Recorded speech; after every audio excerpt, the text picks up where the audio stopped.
प्रार्थनाओं के साथ मेरे प्यारे भाई बहनों समझना। इसलिए आइए हम पिछले वचन में जाएंगे। प्रभु ने इजराइल को मिस्र की बड़ी भयानक गुलामी से छुड़ाकर और उनको अपने परों पर बिठाकर कहाँ लेकर आया? सिनाई पर ले आया। सिनाई जहां परमेश्वर वाचा बांधेगा, जहां परमेश्वर अपने आप को इनके ऊपर प्रकट करेगा, जहां परमेश्वर इनसे बात करेगा। अभी तक मूसा इनसे बात करता था, लेकिन अभी परमेश्वर इनसे बात करेगा। अभी तक मूसा को इजरायली देखते थे, लेकिन अभी ये परमेश्वर को देखेंगे। देखेंगे का मतलब कोई चेहरा नहीं, बल्कि सिनाई पर्वत, जब परमेश्वर की उपस्थिति उस पर उतरी, वो सिनाई पर्वत क्या कर रहा था? कांप रहा था। तो इस करके आइए हम उस बात को देखेंगे। हम पिछली बार भी जो हमने देखा था, तुमने देखा है, मतलब परमेश्वर मानव जाति से भी बात कर रहा है और उस समय इजराइल से भी बात कर रहा है। क्या बात कर रहा है? कि तुमने देखा है। क्या देखा है? कि मैंने मिस्रियों से क्या किया, तुम्हारे शत्रुओं से क्या किया और तुम्हारे साथ क्या किया। नाश करने वाला हर घर में था, लेकिन तुम्हारे घर में नाश करने वाला क्या नहीं होने दिया? घुसने नहीं दिया। मौत का भय तुम्हारे अंदर से निकाल दिया। फिरौन जो तुम्हें गुलाम बनाकर रखा था, उसका भय तुम्हारे अंदर से निकाल दिया। आपने समझना उद्धार क्या है। उद्धार कोई दुनिया की आशीष मिलना नहीं है। उद्धार कोई शरीर में कोई फायदा होना, परिवार में कोई फायदा होना उद्धार नहीं है। उद्धार का मतलब पापों से छुटकारे से है। उद्धार का मतलब अनंत जीवन से है। उद्धार का मतलब परमेश्वर के साथ रिश्ते से है। तो इस करके हमने उस बात को समझना है। तो परमेश्वर इजरायलियों को कहता है कि तुमने देखा है। क्या देखा है? परमेश्वर ने अब तक इनके साथ कैसा व्यवहार किया। कैसा व्यवहार किया है? आकाश किसी को खाने के लिए थोड़ा देता, क्योंकि अक्सर लोग बोलते हैं, आज भी लोग बोलते हैं, आसमान से टपकेगा क्या? एक कहावत भी है, बोलते हैं ना, अरे भाई बिना करे क्या आसमान से टपकेगा? बोलते हैं कि नहीं बोलते? लेकिन एक विश्वासी ऐसा बोल सकता है? देखा नहीं है क्या? 40 साल परमेश्वर ने आकाश खोल दिया, हर दिन ताजा भोजन खिलाया है। आज ज्यादातर बोलते हैं, जब विश्वास से चलने की बात आती है ना, तो ज्यादातर बोलते हैं भाई करेंगे नहीं तो खाएंगे, कमाएंगे नहीं तो क्या आसमान से टपकेगा? ये सब चीजें अन्य जातियों के लिए हैं। परमेश्वर पर विश्वास करने वालों के लिए ये चीजें नहीं है। आकाश से खिलाने वाला परमेश्वर है। समुद्र कभी किसी को रास्ता देता है? बताओ, दे सकता है? जो मतलब दुनिया में हो नहीं सकता, परमेश्वर वो करने की ताकत रखता है अपने लोगों को। उसी समुद्र में फिरौन पूरी सेना के समेत डुबा मारा, लेकिन उसी में से परमेश्वर ने इनको क्या किया? पांव पांव करके चलाया। देखा है कि नहीं? मन्ना खाया है कि नहीं? चट्टान से पानी पिया है कि नहीं? उकाब की तरह मैंने तुम्हें उठाया है कि नहीं उठाया है? अमालेक लड़ने के लिए आया था, मैंने जय दिया है कि नहीं दिया है? कड़वा तुम्हारे जीवन में आया था, मीठा करके दिया है कि नहीं दिया है? देखा है कि नहीं देखा है? देखो, परमेश्वर पहले मानव जाति के लिए प्रेम करने, इसलिए लिखा है हम इसलिए प्रेम करते हैं क्योंकि उसने पहले हमसे प्रेम किया है। पापी इंसान से परमेश्वर प्रेम की उम्मीद नहीं करता, धन्यवाद की भी उम्मीद नहीं करता। पापी व्यक्ति जो गुलाम है, उससे परमेश्वर को कोई उम्मीद नहीं है। जो मरा हुआ व्यक्ति है, जो अंधा व्यक्ति है, उससे कुछ भी उम्मीद नहीं है। इसलिए परमेश्वर ने पहले प्रेम किया, क्रूस पर अपना प्रिय इकलौता पुत्र बलिदान किया, और तब क्या कह रहा है? अब सारे जगत में जाकर क्या कर दो? ऐलान करो कि यीशु ही क्या है? मार्ग है, सत्य है और जीवन है। जो उस पर विश्वास करेगा वो कभी क्या नहीं होगा? नाश नहीं होगा। तब मतलब मन फिराने की आज्ञा देता है। इसलिए प्रेरितों के काम में जब हम पढ़ते हैं 17 अध्याय में लिखा है, परमेश्वर ने अज्ञानताओं के समय पर ध्यान ना देकर इन अंतिम दिनों में हमसे क्या किया है? मतलब मन फिराने की क्या देता है? सबको हर जगह परमेश्वर का आदेश है मानव जाति के लिए। क्या? मन फिरा। मैंने तेरे लिए क्रूस पर क्या दे दिया? जान दिया। और मन खोल बस, और तुझे सारी गुलामी से आजाद करने के लिए मैं। यीशु नाम का अर्थ ही क्या है? छुड़ाने वाला। हाँ, अगर तुझे और कोई छुड़ा सकता है तो उसका भी क्या कर ले? तू फिर कर पूरा क्या कर ले? फिर कर देख ले, आकाश के नीचे अगर कोई तुझे छुड़ा दे तो, मनुष्य जाति में अगर कोई तेरा उद्धार कर दे तो, अगर इस आकाश के नीचे और पृथ्वी भर में कोई और नाम हो, तो फिर मुझे क्रूस पर मरने की क्या नहीं थी? कोई जरूरत नहीं। इस करके मेरे प्यारे भाई बहनों बहनों, उद्धार इतना बड़ा कहा गया। बाइबल कहती है ऐसे बड़े उद्धार से निश्चिंत रहकर हम कैसे बच सकते हैं। जो क्रोध क्रूस पर आया है, अब जो क्रूस के पास नहीं आएगा, वो क्रोध उस व्यक्ति के ऊपर बरकरार है। आपने समझना मेरे प्यारे भाई बहनों, उद्धार आपकी सबसे पहली जरूरत है। आपकी रोटी से बढ़कर, आपके शरीर की बातों से बढ़कर, आपके परिवार की उन चीजों से बढ़कर आपकी जरूरत उद्धार है, परमेश्वर है। इस करके परमेश्वर ने इजराइल को जब छुटकारा दिया, वो भी गुलाम थे, वो भी रो रहे थे, कोई छुड़ाने वाला नहीं था। परमेश्वर को स्वर्ग से आना पड़ा और कह रहा है मैं छुड़ाऊंगा, मैं तुम्हें लेकर जाऊंगा। और इसलिए वो कह रहा है तुमने देखा है। इतना ही सिर्फ नहीं देखा इंसान ने, बल्कि जब परमेश्वर ऐसा कह रहा है ना कि तुमने देखा है, तो क्या देखा है? मानव जाति ने निष्कलंकता का युग देखा। परमेश्वर का व्यवहार उसमें क्या था, तुमने देखा है। उसके बाद विवेक का युग आया, तुमने देखा है। क्या देखा है? पाप के प्रति परमेश्वर का कैसा व्यवहार है। पूरी मानव जाति को पानी में जल प्रलय के द्वारा क्या कर दिया?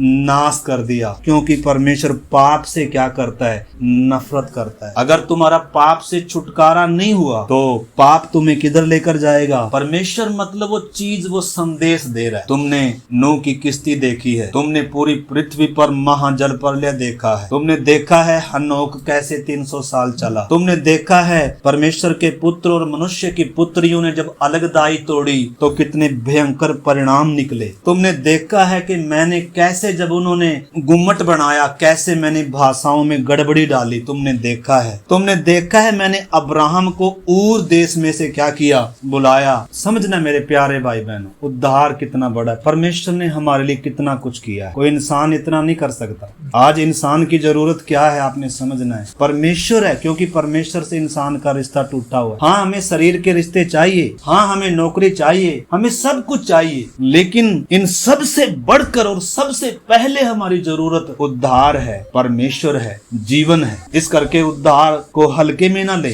परमेश्वर के साथ के संबंध को हल्के में ना ले। इसलिए परमेश्वर कह रहा है तुमने देखा है। क्या देखा है? सारे युगों में 4 युग लगे इंसान को इस हालत तक लाने के लिए कि परमेश्वर इंसान से क्या करे? आमने सामने थोड़ा बात करे। और अब जो परमेश्वर बात कर रहा है, कैसे नहीं कर रहा? जैसे अब्राहम से किया था वैसे नहीं कर रहा है, जैसे आदम से कर रहा था, ए आदम तू कहाँ है, ऐसे थोड़ा करेगा। वाटिका में परमेश्वर कैसे आया था? ऐसे थोड़ा आया था जैसे सिनाई पर आ रहा है। अब्राहम के पास परमेश्वर ऐसे थोड़ा आया था जैसे सिनाई पर आ रहा है। आपने समझना है परमेश्वर कैसे व्यवहार बदल रहा है। जब उम्र बढ़ रही है इंसान की तो परमेश्वर का व्यवहार बदल रहा है। जब इजराइल को परमेश्वर ने उद्धार दे दिया, छुटकारा दे दिया, नाश होने से बचा दिया, शत्रु के वश से छुड़ाया, अब परमेश्वर इतना ही नहीं, 3 महीने हो गए इन्होंने परमेश्वर के प्रेम को चखा है, भलाइयों को चखा। कैसे मैंने एक एक दिन तुम्हारा प्रबंध किया है। आकाश से कुछ नहीं आता, मैं तुम्हें आकाश से प्रतिदिन ताजा भोजन खिलाया। चट्टान किसी को कुछ नहीं देती, पत्थर भी, चट्टान देगी किसी को कुछ? चट्टान तुम्हें पानी देगी, समुन्द्र तुम्हें रास्ता देगा। फिरौन तुम्हारे सामने घुटने टेकेगा, हाथ जोड़कर बोलेगा जाओ और मुझे क्या देकर जाओ। आज जिसका भय तुम्हारे नसों में समाया हुआ था, जिस मृत्यु का भय दुनिया के अंदर समाया हुआ है, इजराइल को उन सब से परमेश्वर ने क्या किया? मुक्त किया। उद्धार इतनी बड़ी चीज है। मैंने पहले बताया उनका शत्रु शारीरिक है, उनकी आशीष शारीरिक है, परंतु हमारा आशीष भी आत्मिक है, शत्रु भी आत्मिक है और रिश्ता भी आत्मिक है। हमने समझना मेरे प्यारे भाई बहन। पर दिक्कत ये है, हम अगर आंखें बंद है तो ये कुछ भी नहीं दिखेगा। इसलिए लिखा क्रूस की कथा नाश होने वालों के लिए क्या है? मूर्खता है। क्योंकि दिखता तो कुछ है ही नहीं है, समझ में तो कुछ आता नहीं है, क्रूस तो समझ में नहीं आया। तो इस करके हम जब आगे बढ़ते हैं, प्रभु कहता है कि तुमने देखा है मैंने तुमसे क्या किया। इसलिए पिछली बार हम देख रहे थे तुमने देखा है मेरे व्यवहार को, आपके प्रति मेरा व्यवहार, आज्ञाकारिता के प्रति मेरा व्यवहार, इंसान के प्रति मेरा व्यवहार तुमने देखा है। 4 वचन से हम पढ़ेंगे। निर्गमन 19 का 4 से 6 पढ़े। तुमने देखा है कि मैंने मिस्रियों से क्या क्या किया।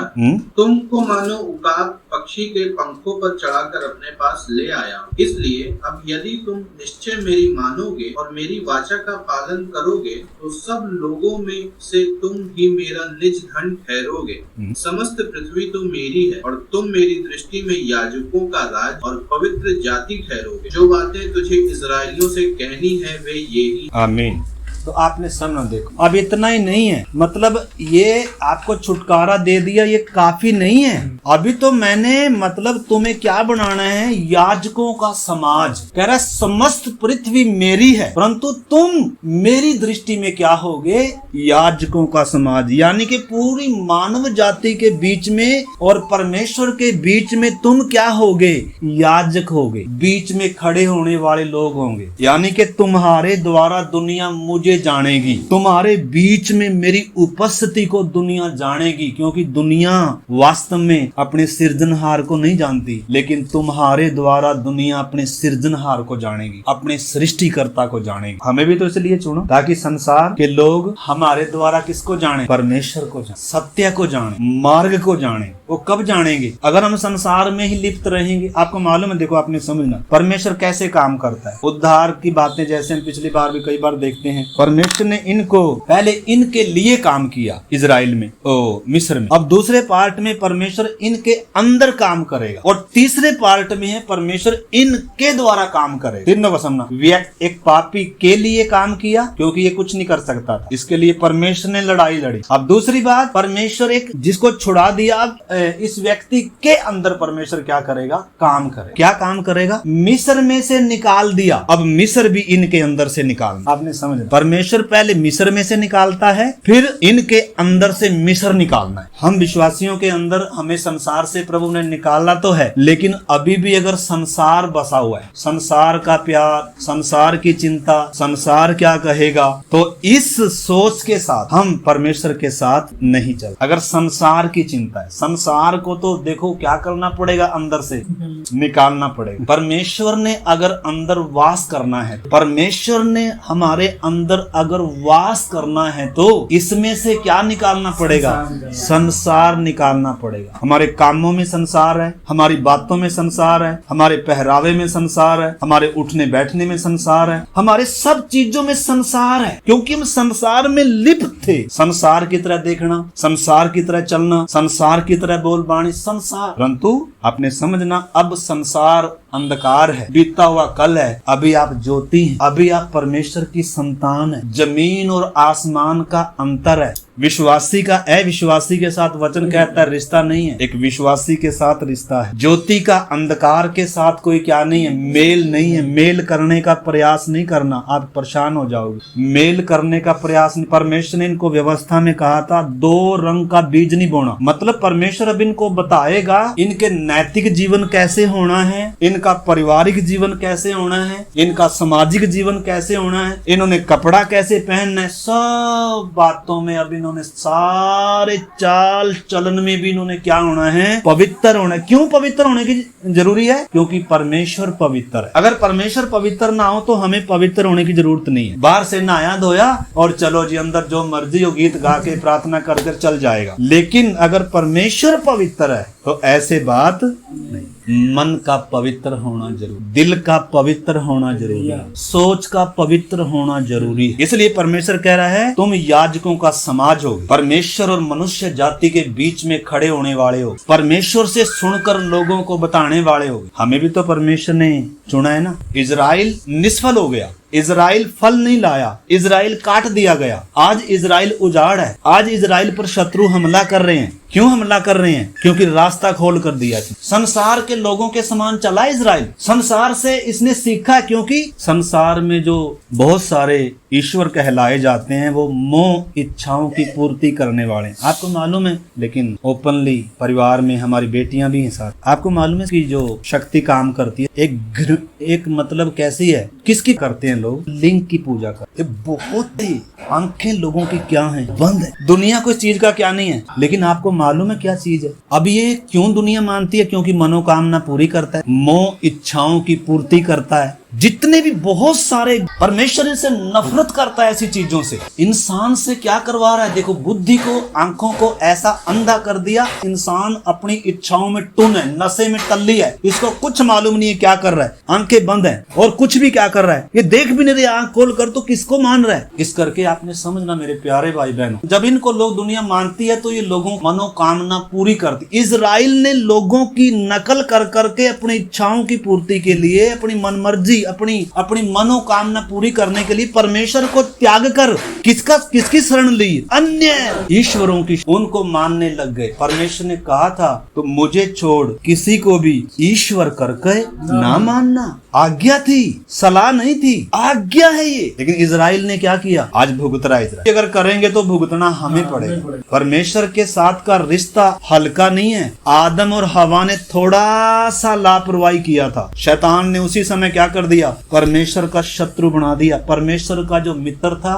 उसी व्यक्ति को परमेश्वर का शत्रु बना दिया। परमेश्वर खुद ढूंढ कर आ रहा है, हे आदम तू कहाँ है? इंसान क्या कह रहा है? परमेश्वर पर उंगली उठा रहा है, कह रहा है तूने स्त्री दिया था इसलिए मैंने खाया। यानी कि जिम्मेदार कौन है? तू है। आज इंसान पाप खुद कर रहा है, दोषी कौन? परमेश्वर। आपको मालूम है इंसान कितना बेबस हो रहा है? पाप ने इंसान को, मृत्यु ने, शैतान ने इंसान को कैसा अंधा करके और परमेश्वर का बैरी बनाकर रखा हो। और क्या बोलता है? तू मरेगा नहीं, चिंता ना कर, बल्कि तुम जो रास्ता मैं बता रहा हूँ इसके द्वारा तू परमेश्वर के तुल्य हो जाएगा। इसलिए क्या कर, जो आज्ञा दे रखी है ना उसने तोड़, तुम मरेगा नहीं। परमेश्वर ने तेरे से झूठ बोला हुआ है। परमेश्वर तेरी चिंता नहीं करता हूँ, मैं तेरी क्या करता हूँ? चिंता करता हूँ। देख मैं तुझे तेरी मनोकामना क्या कर रहा हूँ।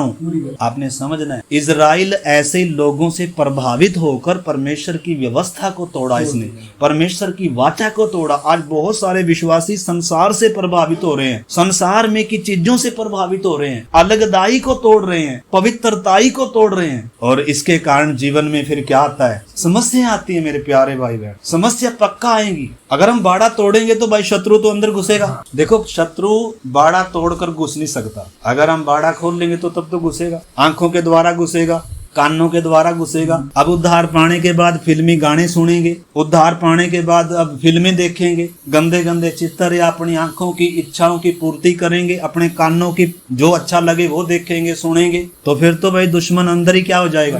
फिर निकलेगा। हल्का ले सकते हैं? हल्का नहीं ले सकते। पहले करते थे ना ऐसे। अगर उसमें मजा था तो फिर उद्धार की क्या जरूरत है? अगर सामरी स्त्री 5 पति कर चुकी है और छठे के साथ रह रही है, मतलब अपनी इच्छाओं की पूर्ति के लिए आज इंसान कोई नशे में है, कोई धन में है, कोई शरीर के संबंधों में मजा ले रहे हैं। लोग पाप में क्या ले रहे हैं? मजा ले रहे हैं। लेकिन ये मजा कम थोड़ा होता है, जितना करेगा इंसान उतना ही और क्या होता जाता है। ये प्यास कभी नहीं बुझेगी भाई जी।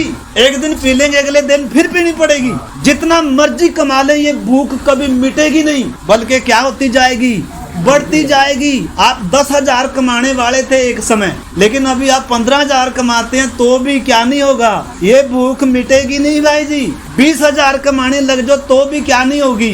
ये बढ़ती जाएगी। परंतु प्रभु के पास आकर अगर सचमुच में अनुभव पा लिया तो फिर सारी प्यास क्या हो जाती है? बुझ जाती। तो इस करके बातों को समझना। देखो विषय लंबा है थोड़ा सा, इस करके हम समझा कर चलें ताकि हम सब इन बातों को समझें। क्योंकि ज्यादातर मेरे प्यारे भाई बहनों आज हम देखते हैं जैसे इजराइल आज क्या कर रहा है? दुश्मनों का सामना कर रहा है, मारा फिरा। वो तो प्रभु की आगमन निकट है, इसलिए परमेश्वर ने दोबारा से उनको क्या किया है? स्थापित किया है। अंजीर में फिर से क्या आई हैं? कोंपले आई हैं। ये संकेत था यीशु मसीह के आगमन का। और इस करके अब इजराइल पर पूरी हमले की तैयारी हो रही है, लेकिन उससे पहले कलीसिया इस संसार से चली जाएगी। इतना प्रभु के हम निकट आ गए तो हमने समझना है परमेश्वर ने पुराने समय के अपने लोगों से कैसे व्यवहार किया, उनका छुटकारा कैसे किया, उनका छुटकारा किससे किया, उनकी आशीष क्या थी, उनके लिए मंदिर क्या था, परंतु हमारे लिए नए नियम क्रूस के जो इस साइड है उनकी आशीष क्या है। तो इन बातों को हर एक विश्वासी ने, हम सब ने समझना होगा मेरे प्यारे भाई। सारी बातें देखो समझाई नहीं जा सकती, सारी बातें संडे के दिन एक दिन सिखाई। परमेश्वर ने शास्त्र किताबें हमारे हाथ में दी हैं, लिखने वाला भी हमारे अंदर आया है, समझाने वाला भी हमारे अंदर है, सहायक भी हमारे अंदर है। परंतु अगर हमें पढ़ने का मन ना हो, उसके साथ चलने का मन ना हो, पवित्र रहने का मन ना हो, जबरदस्ती कोई कुछ नहीं कर सकता। इस करके मेरे प्यारे भाई बहनों, उद्धार बहुत बड़ी चीज है, हल्के में लेने की चीज नहीं है। ये रिश्ता सदा का रिश्ता, ये नहीं एक बार रिश्ता जोड़ लिया और जब मर्जी तोड़ दो, ना ऐसा नहीं है। परमेश्वर ने सदा का रिश्ता जोड़ा है, सदा का पक्का रिश्ता जोड़ा है और अपना सर्वोच्च दिया है। स्वर्ग ने खून की अंतिम बूंद दी है मुझे और आपको उद्धार देने के लिए, छुड़ाने के लिए। परमेश्वर ने अपना सर्वोच्च दिया है मेरे प्यारे भाई बहनों। कभी भी उद्धार को हल्के में ना लें। तो इधर हम देखते हैं परमेश्वर क्या कह रहा है, तुम याजकों का समाज होगे और पवित्र जाति होगी। और तीसरी बात, मेरा निज खजाना होगी। परमेश्वर झलक दे रहा है, मेरी ये योजना है तुम्हारे से, इसलिए अब तुमने क्या होना है, पवित्र होना होगा। अब वो कैसे जानोगे? अब परमेश्वर इनको क्या देगा, इधर व्यवस्था देगा। व्यवस्था क्यों देगा? क्योंकि व्यवस्था ही वास्तव में इंसान को बताएगी कि परमेश्वर कितना पवित्र है। न केवल परमेश्वर इनके ऊपर अपना प्रगटीकरण कर रहा है, सिनाई पर्वत पर उतर कर आ रहा है, जिससे पहाड़ भी पूरा क्या हो रहा है, कांप रहा था, और इजरायली भी क्या हो रहे थे, डर के भाग रहे थे, कह रहे इस परमेश्वर की हम सुनकर जिंदा नहीं रह सकते। हे मूसा, तू ही हमसे क्या कर बात। देखो, परमेश्वर आमने सामने बात करना चाहता है इंसान से, लेकिन इंसान क्या कहता है, बीच में कोई बिचौला होना चाहिए। बीच में क्या होना चाहिए? इसलिए शैतान ने क्या कर दिया, बिचौले खड़े कर दिए। आज गुरु खड़े हो गए। पास्टर को भी बहुत सारे क्या ही सोचते हैं, गुरु सोचते हैं। पास्टर का सीधा परमेश्वर से मेल है, हमारा नहीं है। परमेश्वर पास्टर की सुनता है, हमारी नहीं सुनता। नहीं भाई, सोच को बदलना होगा। हमारे बीच में और परमेश्वर के बीच में एक ही बिचवई है, एक ही गुरु है, एक ही है जो सिद्ध है, एक ही है जिसने कभी गलती नहीं करी, एक ही है जो कभी गलती करेगा भी नहीं, एक है जो कभी हमें क्या भी नहीं करेगा, धोखा भी नहीं देगा, झूठ भी नहीं बोलेगा, छोड़ेगा भी नहीं। अरे भाई, हम तो इंसान हैं, हम तो कल को क्या हो जाए, मर जाएं, बदल जाएं, भरोसा इंसान का। लेकिन प्रभु पर क्या किया जा सकता है, भरोसा किया जा सकता है। इस करके मेरे प्यारे भाई बहनों, परमेश्वर क्या कह रहा है, 7 और 8 ये हमने पिछली बार भी देखा था, इस करके मैं ज्यादा उसमें नहीं गया। आप खुद इसको मनन करना। अब बचपना छोड़ना होगा। तुमने देख लिया, तुम बच्चे थे, मैं गोद उठाकर लेकर आया, तुम बुड़बुड़ा रहे थे जब खारा आया, मैंने कुछ नहीं किया। आपने समझना इस एंगल से भी। अब तक तुम क्या करते आए, बुड़बुड़ाते आए, लेकिन कोई क्या नहीं आई, सजा। क्यों? क्योंकि तुम क्या थे, बालक थे ना। बालक को सजा देते हैं कोई, लेकिन सियाने को अब सियाना होना पड़ेगा। पहले पवित्र होने की जरूरत नहीं थी, पहले आपको मतलब क्रम में आने की जरूरत नहीं थी, पहले आपको परमेश्वर ने वायदा किया था, इसलिए अपने वायदे को पूरा कर कर परमेश्वर लेकर आ रहा। लेकिन अभी व्यवस्था का युग है। आपको मालूम है, अगर प्रेम एक तरफा हो या प्रयास एक तरफा हो तो बात बनेगी। एक तरफा प्रेम हो, एक तरफा कोशिश हो। जिसकी कभी शादी होती है, कोई एक तरफा होती है? एक की शादी का इच्छा ही नहीं है, एक की शादी की इच्छा है। अगर ऐसे शादी हो जाए तो बात बनेगी। कुछ बातें तभी होती हैं जब दोनों पार्टी क्या हो, सहमत हो। वाचा का मतलब है जब दोनों पार्टी क्या होगी, सहमत होगी। मैंने भी चख लिया परमेश्वर के प्रेम को, परमेश्वर के कार्यों को देख लिया, भलाइयों को देख लिया, उसने मेरे साथ कितनी भलाई करी, इसलिए मैं भी अब क्या कर रहा हूँ। इसलिए जब परमेश्वर ने इजरायलियों को ये सब बातें बताई, इनको समझ में आ गई। इसलिए क्या कह रहे हैं, तब मूसा ने आकर लोगों के पुरनियों को बुलवाया और ये सब बातें जिनके कहने की आज्ञा यहोवा ने उसे दी थी उनको समझा दी। और सब लोग मिलकर बोल उठे, जो कुछ यहोवा ने कहा है वह सब हम नित करेंगे। लोगों की यह बातें मूसा ने यहोवा को सुनाई। तो देखो, अब इजरायली खुद क्या कर रहे हैं, बच्चे नहीं है, मतलब अभी क्या हो गए, सब बातें क्या होगी, इजरायलियों को क्या कर दी गई, समझा। हमने देखा है कुछ परमेश्वर का काम हमारे जीवन में, क्रूस पर देखा है हमारे लिए परमेश्वर ने क्या। आप बोल रहे मैं तो अभी भी बीमार हूँ जी, कुछ नहीं हुआ, ये नहीं हुआ, या करके ये समस्या है, वो समस्या है। आप समस्या को देख रहे हैं, आप क्रूस को नहीं देख रहे। आपने क्रूस पर अभी भी नहीं देखा, क्रूस पर क्या हुआ है। आपने परमेश्वर के प्रेम को अभी तक देखा नहीं है, कैसा है। अगर हम अपनी समस्याओं की तरफ देखते हैं, बहुत सारे हम किधर देख रहे हैं, जिधर देखना चाहिए अभी तक उधर देखा नहीं। वचन में लिखा है, जितनों ने उसकी ओर दृष्टि करी उन्होंने क्या पाई, ज्योति पाई, और उनका मुंह कभी फिर उदास नहीं होने पाया। उदास क्यों है वास्तव में, निराश क्यों है वास्तव में? क्योंकि हम अपनी समस्याओं को देख रहे हैं। परमेश्वर के प्रेम को अभी तक देखा या क्रूस को अभी तक देखा? अगर अभी तक नहीं देखा फिर कब देखेंगे?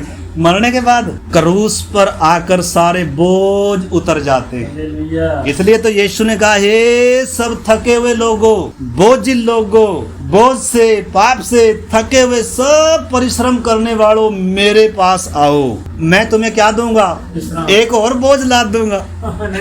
एक और कोई रिवाज ऐसा दे दूंगा। देखो हम प्रार्थना करते हैं, संगति करते हैं, हर रोज वचन पढ़ते हैं, ये रिवाज नहीं है वास्तव में। बहुत लोग रिवाज के तौर पर करते हैं इसलिए थक भी जाते हैं। वास्तव में ये रिवाज नहीं है। वचन पढ़ना रिवाज नहीं है, प्रार्थना करना रिवाज नहीं है, आराधना में आना रिवाज नहीं है। ये हमारे जीवन का, जैसे हम भोजन खाते हैं टेस्ट लगाकर खाते हैं कि मजबूरी से खाते हैं। तो संगति में मजबूरी से आते हैं या आनंद के साथ आते हैं। अगर आप कोई काम मजबूरी से कर रहे हैं तो आप रिवाज कर रहे हैं। रोटी खाते हैं तो रिवाज नहीं करते, मजबूरी से नहीं खाते। मेरी जरूरत है, इससे मुझे ऊर्जा मिलती है, टेस्ट लगाकर खाते हैं, आनंद से खाते हैं, तैयारी से खाते हैं, साबुन से अच्छे से हाथ धोकर। और जीभ भी क्या करने लग जाती है, अच्छा सा भोजन देखती है, जीभ भी क्या करने देती है, पानी आ जाता है जीभ में। उसी प्रकार आपने समझना मेरे प्यारे भाई बहनों, प्रार्थना रिवाज नहीं है। हाँ, कई बार क्या होता है, हमारा शरीर हावी होता है, प्रार्थना करना एक संघर्ष बन जाता है, लेकिन आपने छोड़ना नहीं उस बात को। कभी ये ना सोचना ओहो इसमें आनंद तो नहीं आ रहा, चलो मैं कर ही छोड़ ही देती हूँ। छोड़ना नहीं है। यीशु ने क्या कहा, प्रार्थना करने में क्या नहीं छोड़ना, हियाव नहीं छोड़ना। रुकावटें आती हैं, कई बार जी नहीं करेगा, शरीर बोलेगा सो जा थोड़ी देर के लिए, बोलना ना अभी उठकर क्या कर, प्रार्थना कर। समझ में आ रही होगी मेरी बात। तो अभी हम प्रार्थना करेंगे मेरे प्यारे भाई बहनों। परंतु इधर इजराइल को सब बातें समझ में आ गई, परमेश्वर का प्रेम समझ में आ गया। इन्होंने गुलामी का जो कड़वा स्वाद था वो चखा है, उद्धार का जो मीठा आनंद था वो चखा है। इसलिए अब उतने में बात नहीं बनेगी, अब मेरे साथ वाचा बांधनी। मेरे साथ क्या बांधनी है, वाचा क्योंकि अब मैं तुम्हारे मध्य में क्या करूंगा, वास करूं। इसलिए 25वें अध्याय में आकर हम देखते हैं परमेश्वर कह रहा है वे मेरे लिए क्या बनाएं, एक पवित्र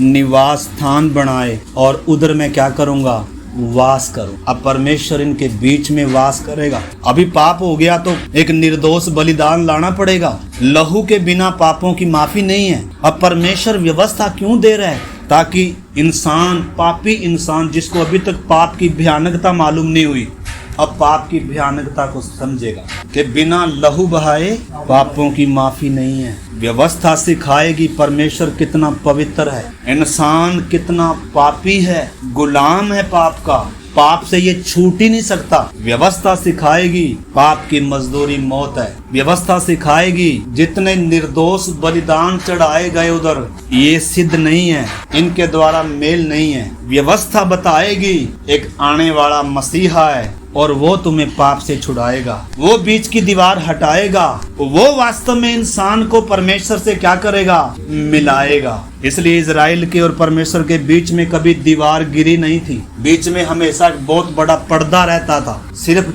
अभिषिक्त याजक ही साल में एक बार उस अति पवित्र स्थान में आता था, क्योंकि परमेश्वर पवित्र, भयानक, भस्म करने वाली आग है। इन्होंने कहा हम सब मानेंगे, इसलिए परमेश्वर कहता है अच्छा अब ऐसा करो, तुमने मेरी बात को स्वीकार कर लिया, अब अपने आप को 3 दिन तक क्या करो, शुद्ध करो, मैं तुमसे बात करूंगा। और इजरायली 3 दिन तक शुद्ध होते रहे। आप उसमें निर्गमन 19 अध्याय में पढ़ना। और जब 3 दिन के बाद ये शुद्ध होकर उस सिनाई पहाड़ के पास आए, उधर एक बाड़ा चारों तरफ लगा दिया और परमेश्वर ने कहा कोई भी बाड़े को क्या नहीं करना, क्रॉस नहीं करना। ये सोचकर नहीं चलना अब क्या हो जाओगे, मर जाओगे, भस्म हो जाओगे। इस करके परमेश्वर बता रहा है अब आपको पवित्र होकर मेरे पास आना पड़ेगा, अब आपको बातों को सीरियस लेना पड़ेगा। अभी तक मैं आपको गोद में उठाकर लेकर आया हूँ, लेकिन अब आगे से आपको पैदल चलना पड़ेगा। पैदल का मतलब हम बच्चे को हर समय गोद में उठाकर रखते हैं, हर समय दूध पिलाते रहते हैं ना। उसी प्रकार मेरे प्यारे भाई बहनों, परमेश्वर इंसान से व्यवहार करता है, उसका व्यवहार बदलता है। बच्चा जो एक समय गंदगी में फिरता था, माँ बाप को कोई दिक्कत नहीं होती थी, साफ कर देते थे,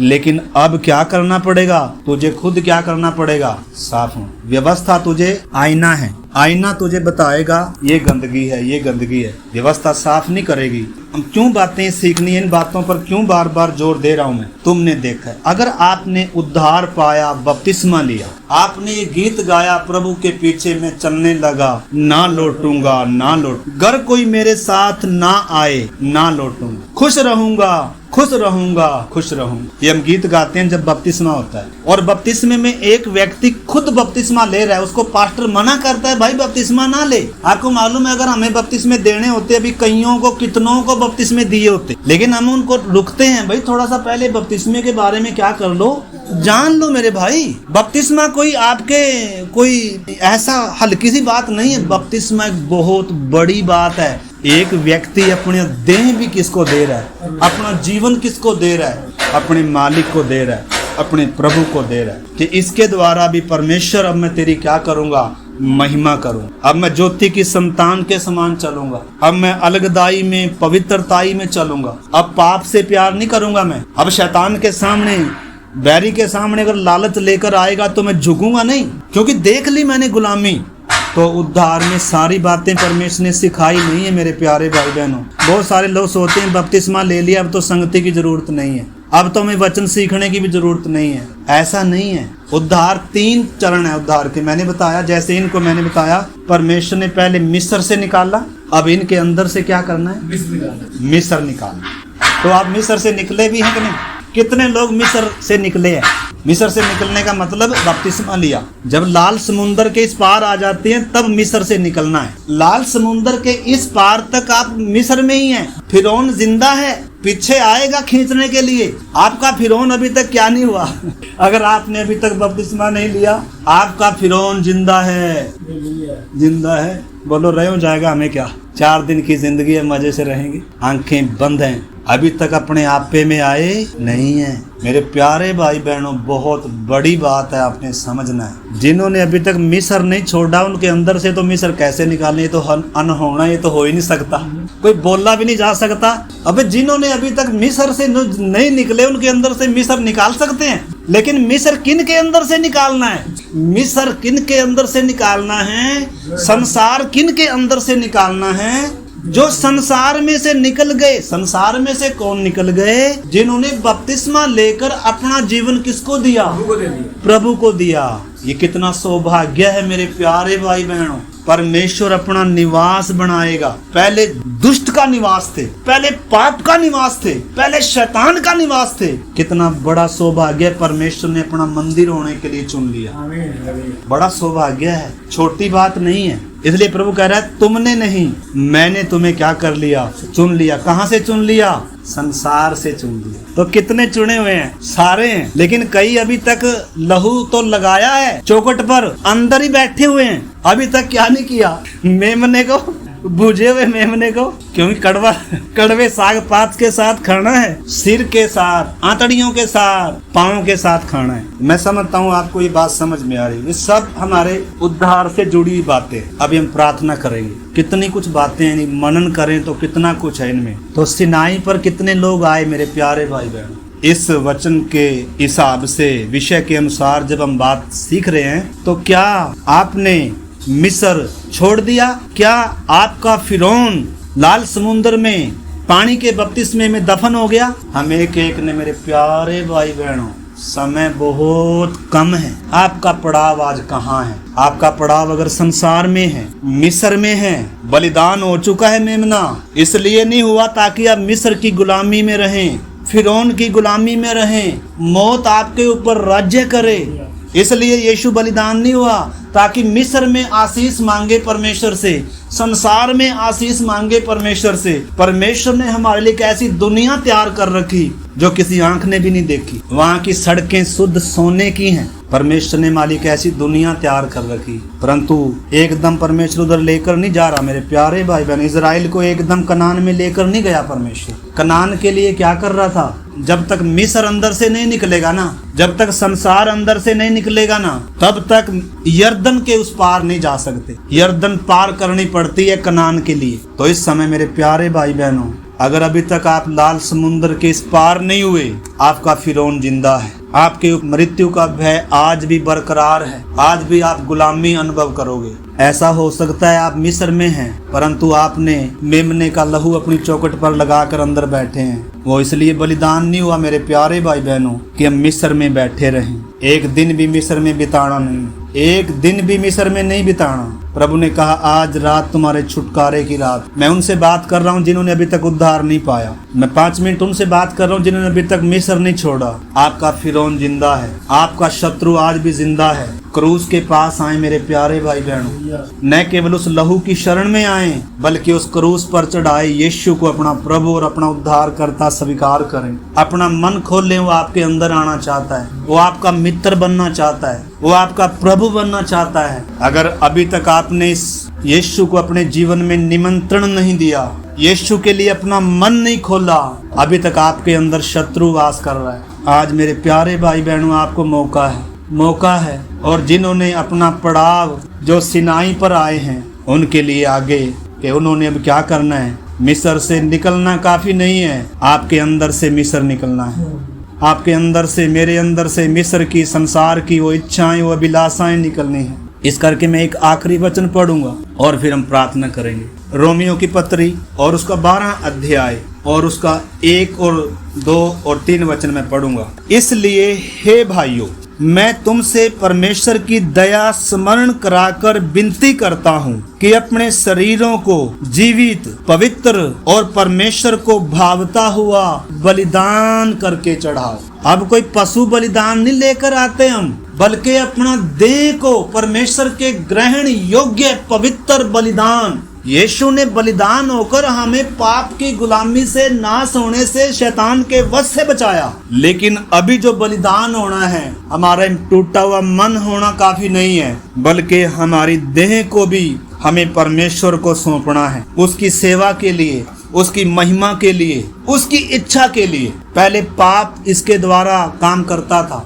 मेरे अंगों के द्वारा पाप अपने मोह को, अपनी इच्छाओं को पूरी करता था। शैतान अपने कार्यों के लिए मुझे इस्तेमाल करता था, लेकिन अब मैंने खुद परमेश्वर को अपना जीवन क्या करना होगा, समर्पण करना होगा। इसलिए परमेश्वर की दया स्मरण कराकर विनती कर रहा है। पहले उसकी परमेश्वर की दया याद कराई जा रही है कि उसने आपके लिए क्या किया है। उसने अपना शरीर आपके शरीर के छुटकारे के लिए दिया है। आपके और मेरे हाथों पाँव में कीले ठोकनी थी, लेकिन उसको ठोकी। इस करके मेरे प्यारे भाई बहन, लिखा है अपने शरीरों को जीवित, पवित्र और भावता हुआ बलिदान करके चढ़ाओ, यही तुम्हारी आत्मिक सेवा है। इस संसार के सदृश्य ना बनो, इस संसार के सदृश्य ना बनो, इस संसार के सदृश्य ना बनो। मैं बार बार इसलिए बोल रहा हूँ, संसार अंधकार है, संसार के ऊपर दंड की आज्ञा हो चुकी है। संसार वर्तमान में सदोम और अमोरा से भी बुरा हो चुका है। इसमें से निकलने के लिए परमेश्वर बोल रहा है, प्यार करने के लिए नहीं,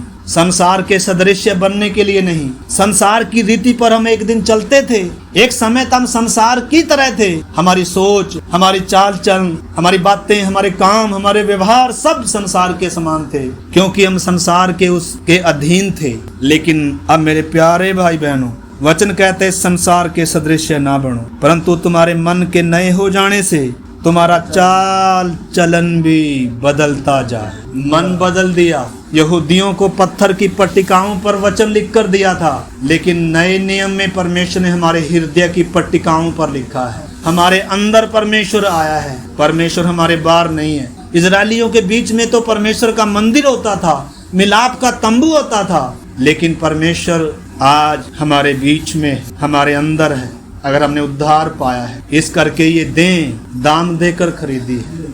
इस देह के द्वारा परमेश्वर की महिमा करनी है, इस देह के द्वारा परमेश्वर के कार्य करने हैं। इसलिए लिखा है तुम्हारा मन के नए हो जाने से तुम्हारा चाल चलन भी बदलता जाए, ताकि तुम परमेश्वर की भली, भावती और सिद्ध इच्छा को अनुभव से मालूम कर सके। बात को समझ कर मेरे प्यारे भाई बहनों प्रार्थना करें। मैं फिर से कहता हूँ, जिन्होंने अभी तक मिस्र नहीं छोड़ा, आपका फिरौन जिंदा है, वो गुलाम बनाता है। और परमेश्वर तब तक इजरायलियों को नहीं छुड़ाया जब तक वो लंबी लंबी सांस लेकर पुकारे नहीं, हे परमेश्वर हमें छुड़ा, हे प्रभु हमें छुड़ा।